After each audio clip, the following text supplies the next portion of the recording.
The night was calm, yet heavy with the whispers of unseen winds that rustled through the trees. A faint glow of fire burned in the heart of the wilderness, where 3 travelers had settled for the night. Their faces glowed in the flickering light, each carrying the weariness of the road, but also the pride of their own worlds. One was a wealthy merchant, dressed in fine though dusty robes, his fingers still glittering with rings. The second was a learned scholar, his beard long and his eyes thoughtful, a small bundle of books by his side. The third was a soldier, broad-shouldered, his sword never too far from his hand, his posture alert, as though danger might leap out from the shadows at any moment. The fire cracked and hissed, throwing sparks into the dark.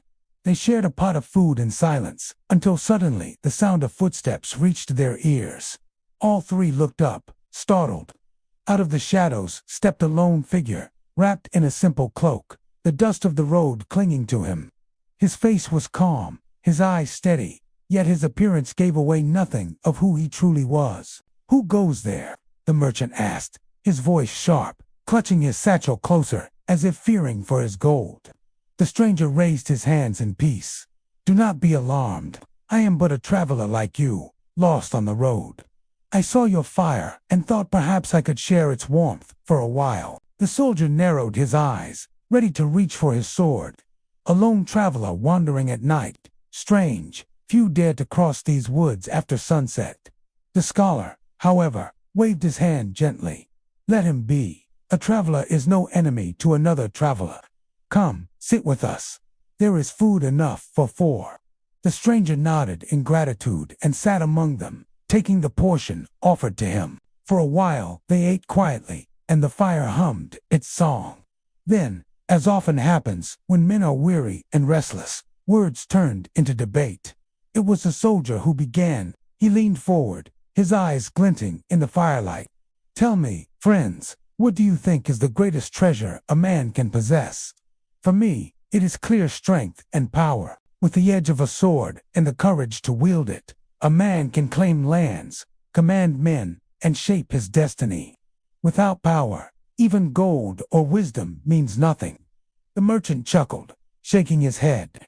"You are a soldier, so of course you speak of strength. But I tell you, nothing commands more respect than wealth. Gold opens every door, buys every service, and secures every comfort. With wealth, even kings bow, for they need merchants to fund their wars and their palaces." The scholar lifted his gaze from the fire, his voice steady but filled with conviction. "You are both blinded by your trades. Wealth perishes, power fades, but knowledge endures. A single word of wisdom can outlast empires. Without knowledge, wealth is squandered, and power is misused. It is learning that lights the path of mankind." The 3 turned toward the stranger, waiting for his answer. He had listened quietly, his expression calm, as though weighing their words. Finally, he spoke, his voice gentle, yet strangely commanding. "You all speak with passion, and each of you holds a piece of the truth. But perhaps the answer is not so simple." The soldier frowned. "And what would you know of it, wanderer? You speak as though you have seen the world from every side." The stranger only smiled, his eyes glinting in the firelight. Perhaps I have only thought about it more than most. But why quarrel over words tonight? Tomorrow I will show you something, and perhaps then you will find your answer."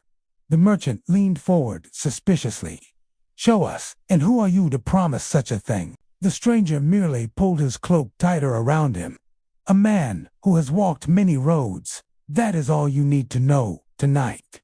The scholar studied him carefully, sensing something hidden, but asked no more. The soldier grunted, unconvinced, and turned back to the fire.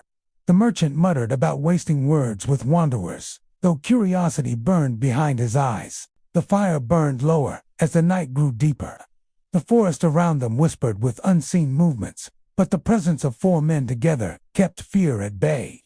The stranger lay back quietly, his face turned toward the sky.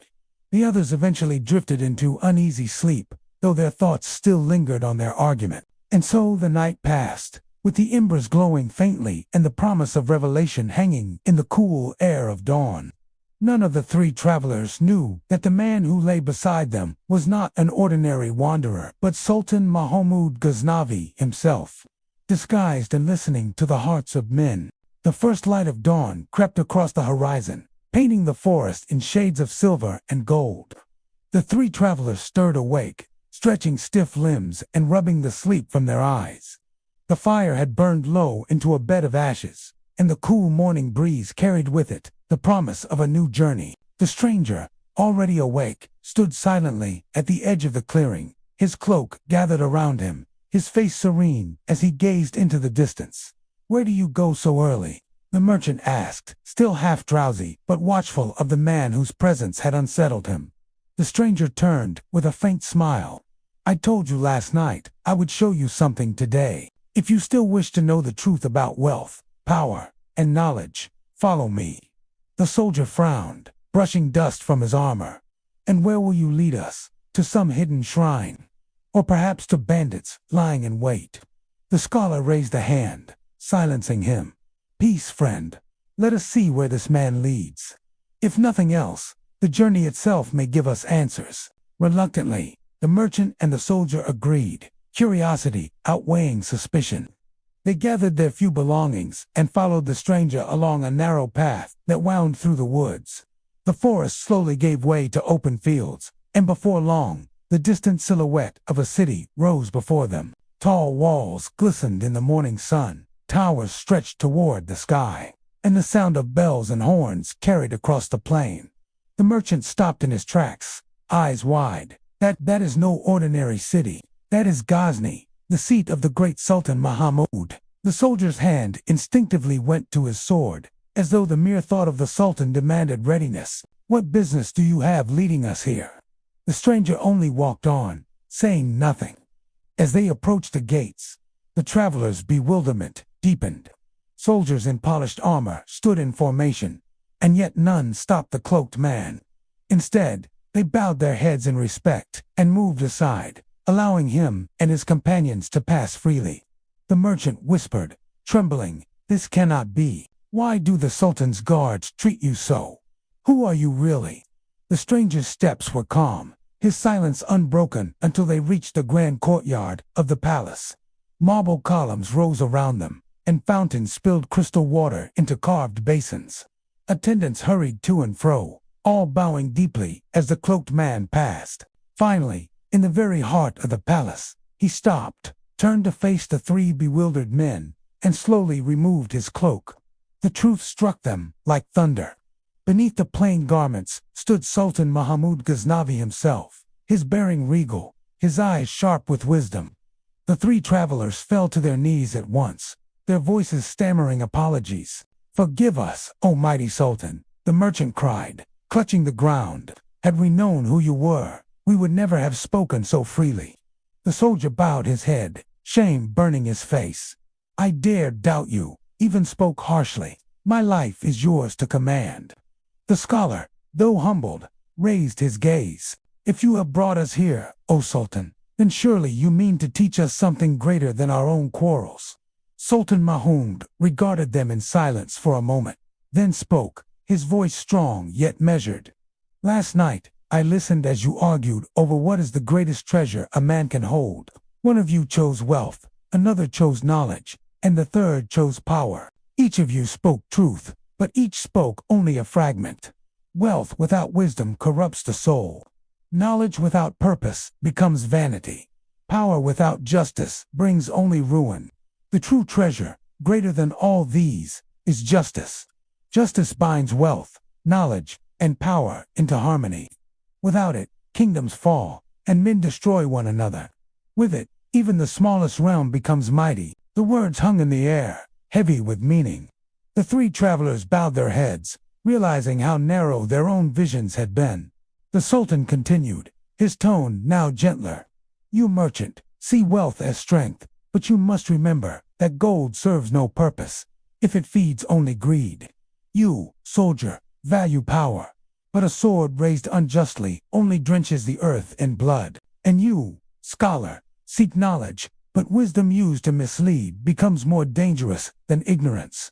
Justice alone gives these things meaning. for justice ensures wealth, serves the people. Power protects the innocent, and knowledge guides toward truth.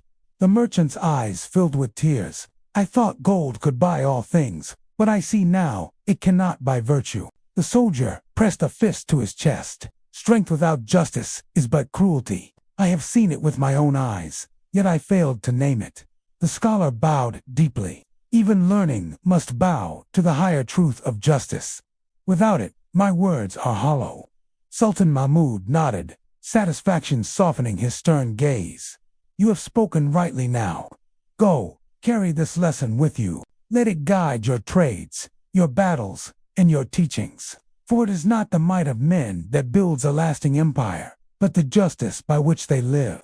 He raised his hand, and attendants brought forth gifts, fine cloth and gold for the merchant, a jeweled sword for the soldier, and rare manuscripts for the scholar. Each gift was given not merely as reward, but as a reminder. Wealth, power, and knowledge must be wielded with justice.